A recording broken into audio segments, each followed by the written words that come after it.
Hello అండి, అందరికీ నమస్కారం. మన బాడీలో గుడ్ బ్యాక్టీరియా, బ్యాడ్ బ్యాక్టీరియా ఉంటుంది అని మన అందరికీ తెలుసు. చిన్నప్పటి నుంచి చదువుకుంటున్నాను. దట్స్ వేర్ మన ఇమ్యూన్ సిస్టమ్ పనిచేస్తుంది. సో దట్ బ్యాడ్ బ్యాక్టీరియాని మొత్తం కంట్రోల్ చేయగలము. So that good bacteria will make us still more healthier is what we believe. ఈ నేపథ్యంలో ఈ మధ్య కాలంలో ఎక్కువ వింటున్నది బాడీలో ఉన్నటువంటి హెచ్ పైలోరీ అనే బ్యాక్టీరియా వల్ల క్యాన్సర్ వస్తుందని.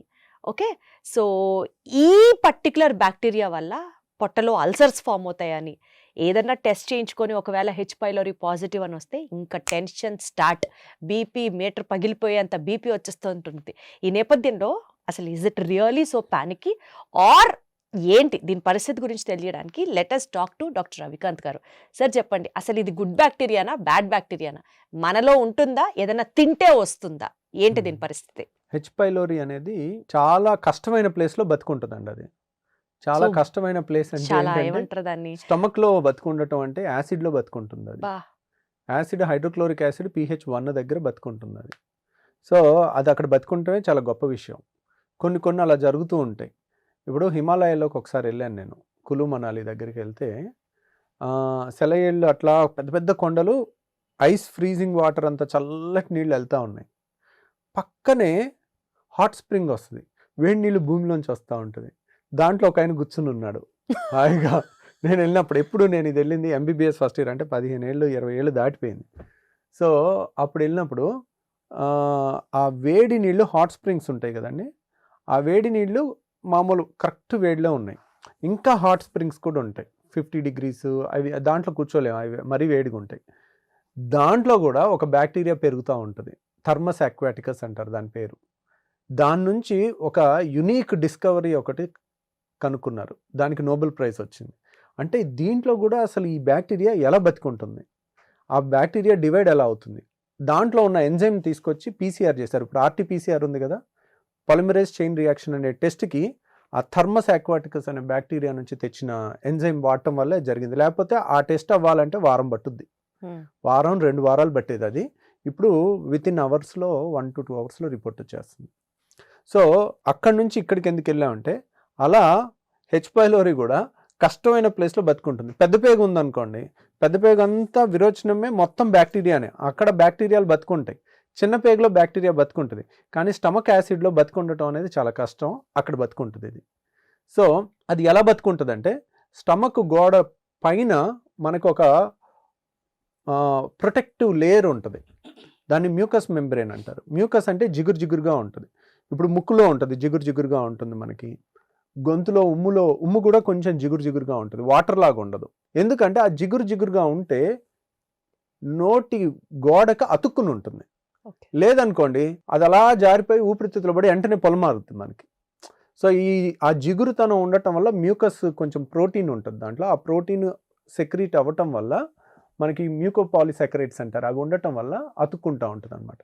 అలాంటి పొర ఒకటి యాసిడ్ వల్ల మన పొట్ట గోడ చచ్చిపోకుండా ఉండటానికి ఒక మ్యూకస్ పొర ఉంటుంది, ఆ పొర కింద దాక్కుని ఇది బతుకుతూ ఉంటుంది అనమాట, దాన్ని వాడుకుని.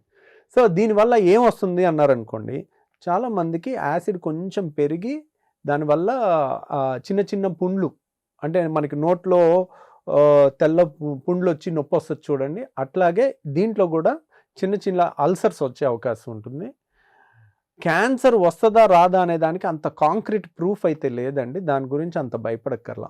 సో ఎందుకని భయపడక్కర్లేదు అంటున్నానంటే, చాలామంది రిపోర్ట్ తీసుకుని వస్తారు, సార్ నాకు ఎండోస్కోపీ జరిగింది, దాంట్లో చేస్తే హెచ్ పైలోరీ పాజిటివ్ అని వచ్చింది, నేనేం చేయాలి, నాకు భయంగా ఉంది అని అంటారు. దానికి యాంటీబయాటిక్ వాడాలి ఆ బ్యాక్టీరియా చనిపోవాలంటే. ఎంత వాడాలి? ఉదయం 3 టాబ్లెట్లు, సాయంత్రం 3 టాబ్లెట్లు, రోజుకు 6 టాబ్లెట్లు వాడాలి. ఆ ట్యాబ్లెట్లు కూడా ఒక రకం చాలా చేదు, చాలామందికి పడవు. ఆ ట్యాబ్లెట్ మొదలుపెట్టి కంప్లీట్ చేయలేక ఆపేసిన వాళ్ళు కూడా చాలామంది ఉంటారు.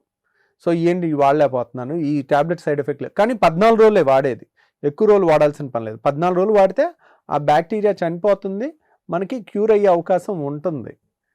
కానీ ప్రాబ్లం ఏంటంటే, మళ్ళీ ఒక 6 నెలల్లో, సంవత్సరంన్నర తర్వాత మళ్ళీ హెచ్ పైలోరీ వచ్చే అవకాశం చాలా ఉంటుంది. ఎందుకంటే అది వాటర్ నుంచి కూడా వచ్చేస్తుంటుంది. Reinfection rates are very high in India. అదే వేరే దేశాల్లో అనుకోండి రీఇన్ఫెక్షన్ రేటు లేదు, ఒకసారి హెచ్ పైలోరీ ఇరాడికేట్ చేసుకుంటే మళ్ళీ రాదు.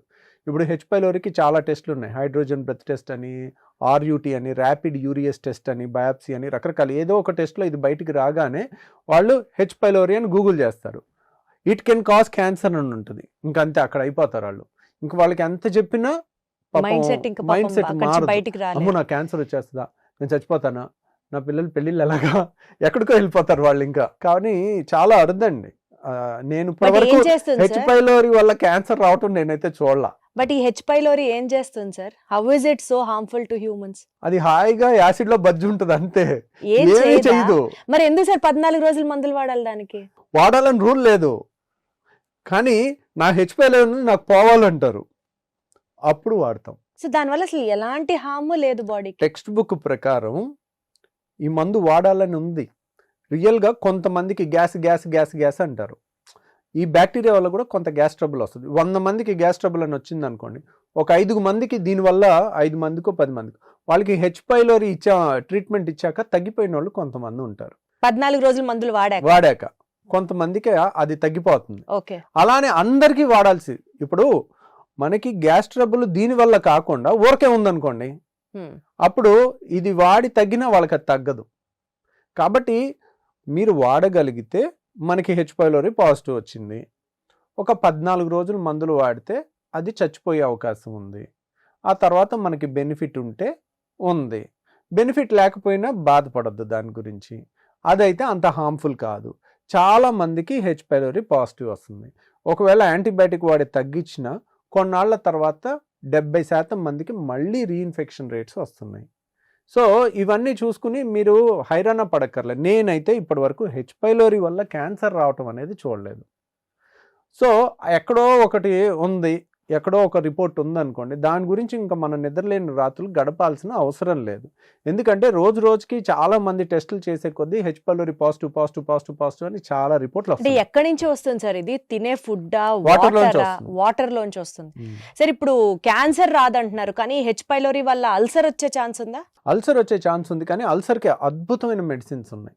ఓకే. ఆ మెడిసిన్ వాడితే ఎంత పెద్ద అల్సర్ అయినా క్యూర్ అయిపోద్ది. కానీ దాని మూల కారణం హెచ్ పైలోరీని ట్రీట్ చేస్తుందా ఆ మందు?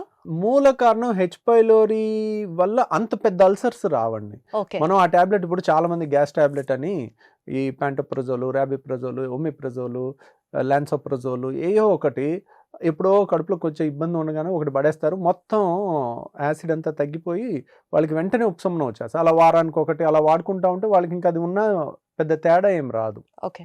సో మన పేగుల్లో బ్యాక్టీరియా అనేది ఉండటం సహజం.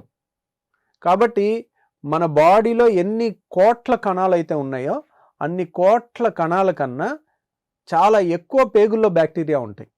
కాబట్టి బ్యాక్టీరియా అనేది చాలా అవసరం మనకి. మన పేగుల్లో గుడ్ బ్యాక్టీరియా చాలా ఉంటాయి, వాటి వల్లే మనం ఇంత బాగా ఉండగలుగుతాం. అవన్నీ కూడా పోతే ఇంకా మనం ఇంత ఫ్రీగా ఉండలేం, ఇంత ఆరోగ్యంగా ఉండలేం. మన ఆరోగ్యానికి కూడా అది కారణం. కాబట్టి ఏదో ఉంది అనేది, ఎక్కడో ఏదో ఒక చిన్న బ్యాక్టీరియా ఉందంటే అది ఉండేది ఉంటుంది. పేగుల్లో బ్యాక్టీరియా ఉండకుండా ఉండదు, చర్మం మీద కూడా బ్యాక్టీరియా ఉండకుండా ఉండదు.